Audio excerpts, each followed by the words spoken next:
Weddings are supposed to be joyful affairs, don't you think? After 72 years of life, I'd know better than to expect kindness where pride and appearances are at stake. But I still clung to some foolish corner of hope that my sacrifices meant something, that love could echo back across generations. That morning, I stood before the mirror in my room at the Lancaster estate, smoothing down the soft lavender fabric of my dress. It was my favorite color, one my late husband used to say made my eyes shine like spring violets. I chuckled to myself. God, how long had it been since someone said something sweet without wanting something in return? The house was buzzing with energy. Florists rushing about, caterers coordinating in clipped whispers, the photographer barking orders. And in the center of it all, my granddaughter Evelyn, the bride, gleaming like a pearl in satin and lace. I had helped raise her. After her mother, my daughter Caroline, died in that car crash. Evelyn had been 10. I was 60. I had just retired. And I remember thinking, I will not let this child grow up without love. I had cashed out my pension early to pay for her private school tuition. Sold the lake house when she got into Yale. And when she got engaged last year to that hedge fund heir, I had offered to cover the wedding. No one asked me to. I insisted, let me do this, I told Evelyn. Let me give you the kind of wedding your mother would have wanted for you. She had hugged me then. Tears in her eyes, that's what made the betrayal feel like glass in my throat. The ceremony was held at an estate just outside of Newport, sprawling lawns, marble fountains, a tenth the size of an aircraft hangar. No expense spared. My name was on every check that paid for it. The seating chart had me at table 3. Not the head table. Not even the family table. Just table 3. I tried not to think about it as I made my way across the lawn, nodding politely to strangers who didn't know me. It wasn't until I reached the table that I saw ITMY place card, not a grandmother. Not Mrs. Whitmore. Not even Nana, which Evelyn had called me since she could speak. No. My card said, the old lady who's paying for everything. At first, I thought it was a joke. A cruel one, perhaps, but surely a mistake. My hands trembled as I picked it up. The letters were printed. Not handwritten. Intentional. Designed. Someone had approved this. The laughter caught my ears before the shame did. Across the table, a man, some groomsman I didn't recognize, was chuckling as he pointed at my card. Damn. Brutal honesty. Must be nice to have money like that, huh? I sat down. Slowly. My knees were made of rust and betrayal. Around me, conversations resumed. No one apologized.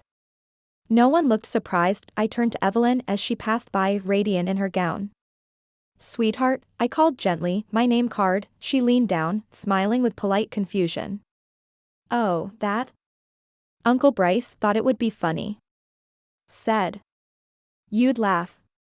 You know, because you're so chill. Uncle Bryce. Caroline's brother-in-law. My son-in-law's idiot younger brother. He hadn't worked a day in his life, but always found the nerve to insert himself where no one wanted him. I stared at Evelyn. Her eyes darted away. You approved this? I asked quietly. Her smile faltered. Nana, it's just a little fun. Please don't make a scene. A scene? After all I'd done? The girl I raised, the girl I loved more than life itself, had sold my dignity for a laugh at a party I funded. The rest of the evening passed in a haze. I didn't eat. I didn't toast. I watched from table 3, the old lady box, as they danced and celebrated and toasted to a future built on my past. I felt invisible. Or worse, ridiculed. Like a fool who didn't know she was being used, but I wasn't a fool, not anymore. That night, I returned to the guest house the planner had assigned me. Everyone else was in the manor or the nicer suites. I was tucked away in the gardener's quarters, practically a broom closet with a bed. I sat in the dark for a long time, thinking about the nights I stayed up rocking Evelyn through nightmares. The math homework I had to relearn at age 65. The bake sales, the recitals. the heartbreaks, the college visits. Every time I said yes, even when I had nothing to give, and then I thought of that name tag, burned itself into my memory. I pulled out my old leather notebook. My ledger. The one I'd kept since Caroline died. Every bill. Every loan, every tuition receipt, every transfer. Itemized. Dated. Signed. I turned to the first clean page and wrote at the top in steady pen, debts unpaid. Then I began my list. The next morning, I requested a copy of the wedding invoice from the coordinator. She looked hesitant. That usually goes to the bride and groom? I smiled sweetly. Not when the old lady paid for it. I watched her expression shift. A flicker of embarrassment. Good. She handed me the file, $186,000. That was the final cost. I read through it line by line. Florals, catering, photography, custom linens. There were luxury items on that list even I hadn't approved. Evelyn and her fiancé had helped themselves. That evening, I confronted her. I didn't raise my voice. I didn't cry. I simply handed her the invoice. This is your wedding bill, I said. You and your husband can cover it now. Or we can discuss monthly payments. Evelyn looked at me as if I'd gone mad. You said it was a gift. I said I would pay for the wedding, I replied. But I didn't say I'd pay for my own humiliation. Her mouth opened and closed. Nana. We don't have that kind of money. Not yet. I shrugged. Then you shouldn't have married someone who needs an investor. Her eyes narrowed. You can't be serious. I folded the paper and tucked it into my purse. Dead serious. You called me the old lady who pays for everything. I'm just trying to live up to the brand. The fallout began slowly. First with confused calls from her new husband. Then tearful ones from her father. They all said the same thing, that I was being petty, that I was ruining the happiest day of her life, but I was no longer afraid of being called bitter. Because bitterness was honest. It was earned. And it tasted better than the ashes of betrayal. By the end of the week, I had my lawyer draft a formal repayment agreement. With interest, they refused to sign it, so I went further. I canceled the checks for the final vendors, florist, caterer, band. Told them they'd need to seek payment from the bride and groom directly. The vendors were furious. They showed up at Evelyn's apartment the following week. Turns out, newlyweds don't make great financial planners under pressure. They moved in with his parents 2 months later. Meanwhile, I made my own plans I had quietly started years ago. When I realized the only people who visited me without needing money were strangers who lived next door, I had no other grandchildren. No surviving children. But I had my health. My mind. My funds. And now, a reason to use them wisely. I began rewriting my will. Everything, my savings, my house, my antique jewelry, my late husband's war bonds, was reassigned. Not to Evelyn. Not anymore. Instead, I started a scholarship in Caroline's name.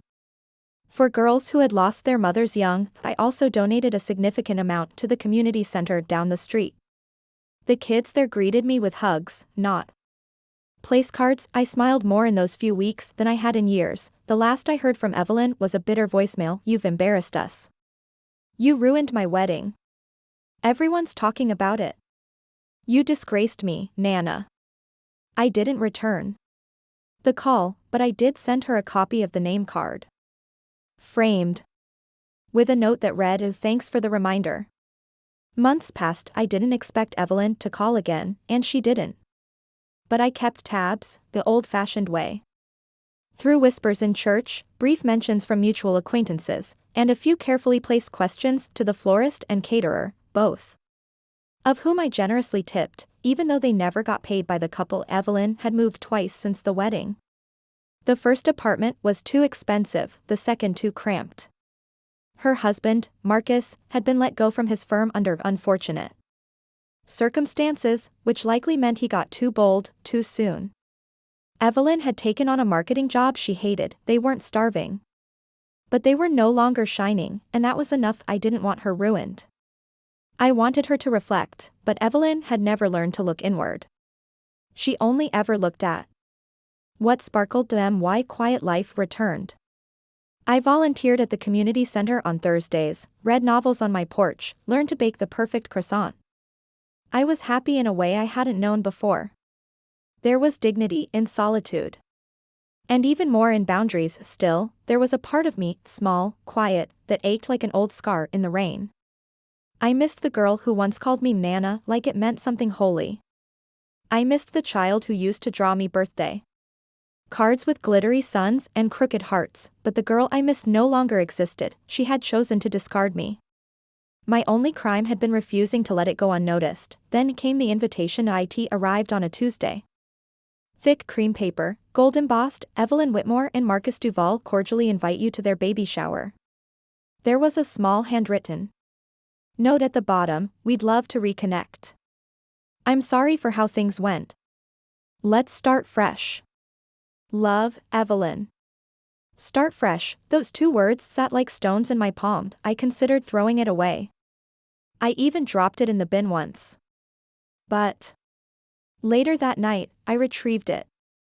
Smoothed the creases. Stared at her handwriting. I hadn't cried in a long time. That night, I let one tear fall. Just one dot, and then I circled the date on my calendar. The shower was held at Marcus's parents' house, smaller than the wedding venue, but still over-polished, over-decorated, and overcompensating. I wore navy blue. Understated, elegant, with a string of pearls that had belonged to my mother. I brought a gift, a wrapped box, neatly tied in silver ribbon. No name tag. No grand entrance. When I arrived, people stared. Whispers floated like dust in sunlight. I saw Evelyn across the room. Pregnant, glowing. For a moment, my heart surged, some instinctive tug from the bloodline. She waddled over with cautious joy. Nana, she breathed, voice trembling. You came. I kissed her cheek. You invited me. I wasn't sure you would. I wasn't sure either, I replied softly. For a moment, we just stood there. Then she led me toward a table of guests. This is Nana, she said with a nervous laugh. She's why I had the most beautiful wedding anyone's ever seen. The words were right, but the tone was performative. As if rehearsed. The other guests smiled politely, asked about my health, offered small talk. I nodded, smiled, engaged. And waited for the moment I knew was coming. It arrived. After cake. Just before the games began, Evelyn pulled me aside, into the kitchen. Her hands trembled a bit. Nana, I wanted to talk to you privately. I know things have been tense. But I'm about to become a mom. And I don't want my child growing up without knowing their great-grandmother.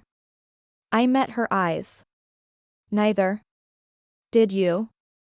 She flinched. But you hurt me, she whispered, and you humiliated me, I replied, with the same steady calm I had used the day I handed her the invoice. You don't get to erase that just because it's inconvenient now. I was young. You were selfish. Tears welled up in her eyes. But I didn't reach out. I let her sit in that discomfort. I'm not asking you to forget it. She finally said. I'm just asking you to be part of my life again. For the baby's sake. Then you'll need to earn that. She nodded slowly. Okay. How? I opened my purse and handed her a single folded page. It was the repayment contract. The same one she had refused to sign. Her hands shook as she opened it. You're joking, she said, voice cold. No, I replied. I am not. She stared at me as if seeing me for the first time. This is cruel. This is just. Later that day, I left the party quietly. Slipped away during the gift games, but I didn't take the gift I brought with me. It was left on the table. Wrapped in silver ribbon. Inside, neatly folded, was a check for $186,000 payable upon signature of the repayment contract, and a note, choose your legacy wisely. Love, the old lady who's paid enough. I never got a call, not after that, but 3 weeks later, a package arrived. Inside was the contract, signed, and a small envelope, with a sonogram photo. Scribbled on the back, her name will be Caroline. I hope she grows up to be like you. I held the photo for a long time. The ache in my chest was not pain this time. It was something deeper. Older. The echo of every sacrifice I'd made coming full circle. I'd never be the hero in Evelyn's version of the story. And that was fine. Heroes don't always smile. Sometimes they just hold the line, but in that moment, as I looked at that tiny silhouette, my great-granddaughter, I knew I had one, not through vengeance, but through the courage to demand respect. The world had called me the old lady who's paying for everything. But now, they'd know me as the woman who taught her family what things really cost.